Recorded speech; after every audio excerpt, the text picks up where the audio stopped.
Hey, it's Ron again. I hope that you're having a great day.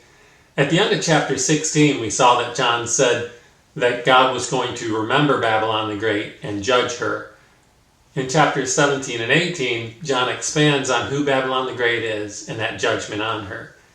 It says in chapter 17, verse 1, "Then one of the 7 angels who had the 7 bowls came and said to me, 'Come, I will show you the judgment of the great prostitute who is seated on many waters, with whom the kings of the earth have committed sexual immorality, and with the wine of whose sexual immorality the dwellers on earth have become drunk.'" Now concerning who the great prostitute is, it says in verse 18 of this chapter, "And the woman that you saw is the great city that has dominion over the kings of the earth." And concerning who the many waters are, it says in verse 15 of this chapter, "And the angel said to me, the waters that you saw where the prostitute is seated are peoples and multitudes and nations and languages." So John makes it clear here that this prostitute represents a city, and the waters that she's sitting on just represent the people groups of the world. And so what it's saying in these verses are that this city will have influence over the whole world and will lead it in sin and rebelling against God.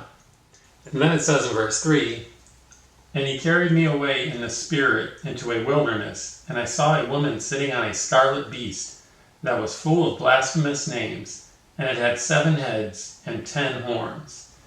Now earlier in the book of Revelation we saw that the beast with 7 heads and 10 horns represented the Antichrist and the 10 kings that will rule under him.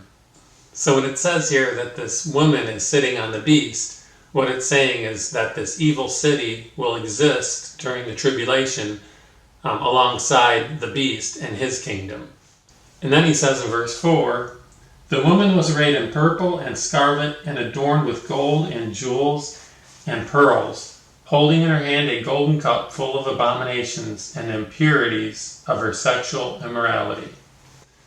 So he says that this woman is wearing clothes and like she's rich, and she's holding a golden cup, but inside that cup are impurities. And this represents that this city is going to be a very wealthy city, but at the same time it's going to be a very sinful city.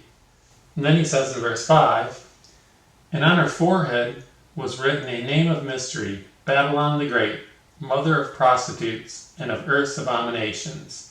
And I saw the woman drunk with the blood of the saints, the blood of the martyrs of Jesus."